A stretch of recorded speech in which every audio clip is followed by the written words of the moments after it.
কোরবানির টাকা অন্য কেউ যদি দিয়ে দেয় তাহলে কোরবানি হবে কিনা?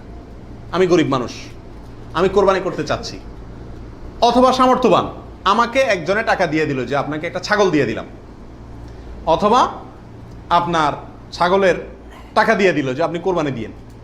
আমার পক্ষ থেকেই কোরবানি দেওয়ার জন্য কেউ আমাকে টাকা দিয়ে সহায়তা করলো, হেল্প করলো। এতে আমার কোরবানি দিলে কোরবানি হবে কি হবে না? কি বলেন আপনারা? হবে। যদি কেউ টাকা দিয়ে আপনাকে কোরবানির জন্য সহায়তা করে, ছাগল কিনে দিল, গরু কিনে দিল, কোরবানির অংশের টাকা দিয়ে দিল, আপনার পক্ষ থেকে কোরবানি দেওয়ার জন্যই আপনাকে টাকা দিছি, তার টাকা দিয়ে আপনি নিজে কোরবানি দিলেন নিজের পক্ষ থেকে, এটাতে কোনো অসুবিধা নাই।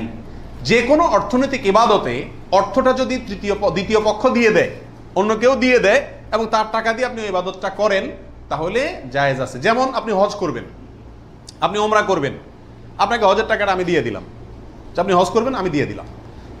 আমি এটা আমার পক্ষ থেকে করার জন্য দেই না, আপনার হজ আপনি করেন, আমি টাকা দিয়ে দিলাম, হেল্প করলাম আপনাকে, অথবা কিছু হেল্প করলাম, এটাতে কোনো অসুবিধা নাই।